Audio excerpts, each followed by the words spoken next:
The message for average Santa Barbarans is if you love this area, like I do, like all of us do, there's a great love of this community, then the message is let's get off oil. We can do that in the next 25 to 50 years in a complete way. Be free of this curse. '69, we had a big oil blowout, disastrous. I collected tons of dead birds. The grebes took the biggest hit. Not a bird lived, not one. This young guy, he came down and introduced himself to my office. He said, gee, I see what you guys are doing. You know, you really want to clean up the ocean. So I said, sure, all I need is a little money. I said, well, we got money flowing in now, so here's $200. I think it was $200. I said, do what you have to do. To you that after the oil spill, I became a different person. When I started to recite the pros of oil, I went, my God, you know, everything I associate with what I'm about and what I like is fueled by oil. Everything. So I'm going, well, wait a second, you know, you're rebelling maybe against this oil, but to be true to the facts on the ground, you know, you've benefited an awful lot by it. I don't care whether the counterculture, whatever it thought, it was mobile. And to be mobile, you needed oil. Very much a child of my era. I grew up in Long Beach. I liked sports. I liked, you know, college prep, typical kid. I was on the cusp of the revolution that happened around '68, '69 with the shift in values. I lived in a part of Long Beach that had open lands to the north of our property. He remembered out loud to us when he was a boy growing up in, where? Long Beach or something. And at first it was just vacant lots down to the sea. That was so nice, running around as a young kid. And then houses came in and that was gone. And then oil wells came in. I'm in this oil field and the noises are like creaking iron horses. I think maybe many people today haven't been around that, but that's a very special sound, and the landscape was covered with pipes, as an oil field would be, because they're taking fluids here and there and electricity and so forth. So in the distance, I just happened to, something caught my eye, like a dark green area in this otherwise, I use the term desiccated landscape, and I went, I wonder what that is.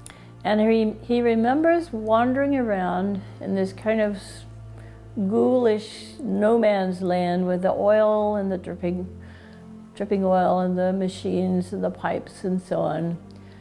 And yet he found a spot that was kind of a paradise.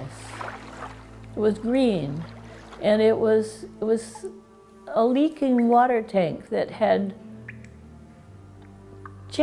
created a whole ecology, as it should be, surrounded by this awful, awful place. I just found myself gravitating closer and closer to it. And finally, when I got up close, I heard the squawking of red-winged blackbirds, which are especially beautiful. They're blackbirds with very brilliant red colored wings.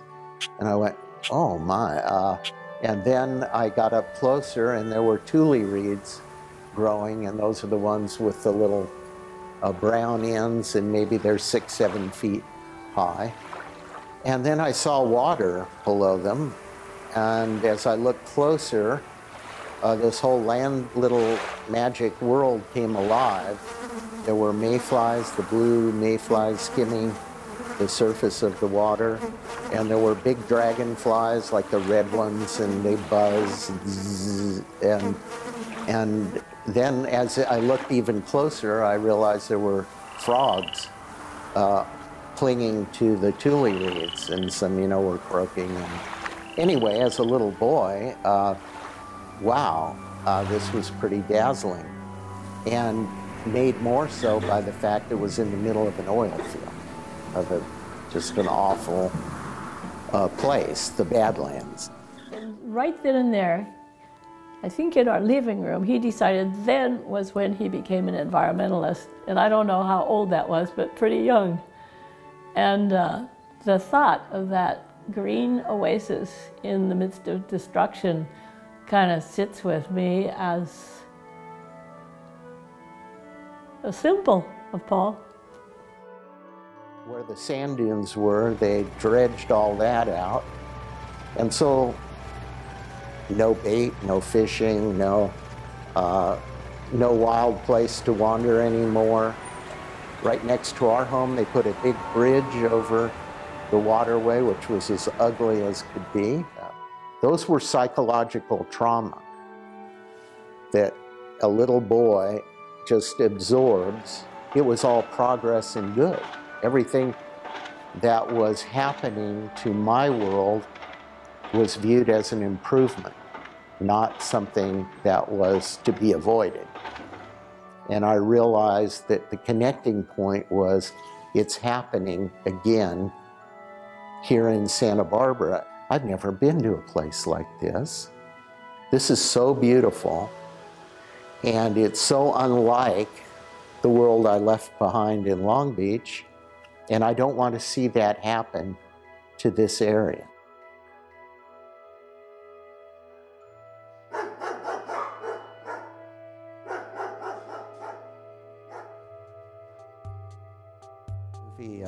I always laugh at that movie, Being There, Peter Sellers.